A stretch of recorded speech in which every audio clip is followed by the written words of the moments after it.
សួស្តីបងចឹងនៅក្នុងវីដេអូនេះខ្ញុំនឹងបង្ហាញបងអំពីការកែប្រែ feature មួយចំនួនក៏ដូចជាការ add function ថ្មីចំនួនក្នុងការ upgrade នៃ system បងចឹងខ្ញុំនឹងបង្ហាញ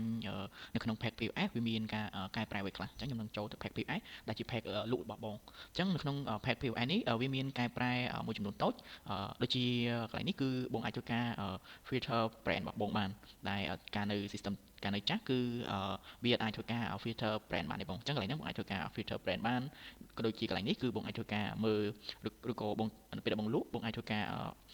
មើលតែផលិតផលរបស់បងទាំងអស់ណាដែលមាន stock ចឹងបងអាចធ្វើការ click stock only នោះមកចឹងវានឹងបង្ហាញ item របស់បងដែលវាមានចំនួន stock ចឹងបងងាយស្រួលលក់ផងដែរបន្តមកទៀតកន្លែងលក់នេះគឺធម្មតាទេកន្លែងបង select customer ដូចជាបងធ្វើការ create customer គឺនៅដដែលទេអញ្ចឹងកន្លែង select customer ខ្ញុំនឹងធ្វើការ select លក់អញ្ចឹងកន្លែង select លក់នេះបងអាចធ្វើការ search ឈ្មោះ product របស់បងក៏បានក៏ដូចជា item code ក៏ដូចជា barcode នៃ product របស់បងក៏បានដែរបងកន្លែងហ្នឹងណាអញ្ចឹងថតថាខ្ញុំសូម search ឈ្មោះ product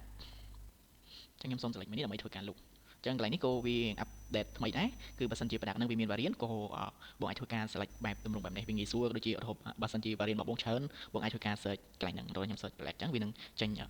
black តែប៉ុណ្្នឹងនេះបើសិនជា auto variant color ហ្នឹងបើបងមានច្រើនបង search បានកន្លែងហ្នឹងអញ្ចឹងខ្ញុំ select ដូចជាវាបង្ហាញចំនួន stock ទៅតាម variant មួយបានផងដែរបងអញ្ចឹង confirm មកអញ្ចឹងវានឹង list នៅខាងនេះដូចជាការនៅអត់ទាន់ upgrade ដែរទេហើយចំពោះកន្លែង pack នេះកន្លែងខាងស្ដាំនេះគឺវាមានការប្លែកដូចជាបងអាចធ្វើការ adjust price កន្លែង adjust price ហ្នឹងគឺថតរបស់បងកែតម្លៃលក់នឹងភ្លាមវាមិនមែន discount ទេបង discount ផ្សេងកន្លែង adjust price ហ្នឹងផ្សេងថតថាបងចង់លក់ផលិតផលមួយហ្នឹងឲ្យភ្ញៀវបងតែ$5ទេអញ្ចឹងបងអាចធ្វើការ adjust price នៅសល់$5ហើយចំពោះកន្លែង adjust price ហ្នឹងវាអត់កែប្រែទៅនឹងតម្លៃរបស់បងដែលបងធ្វើការបង្កើត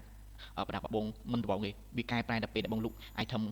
មួយនឹងកន្លែងហ្នឹងទេហើយនៅពេលបង adjust ហ្នឹង item របស់បងដែលបងធ្វើការ create ដាក់តម្លៃរបស់ហ្នឹងវាអត់កែទេវានៅតម្លៃទៅដែរកន្លែងហ្នឹងក៏ពួកយើងបាន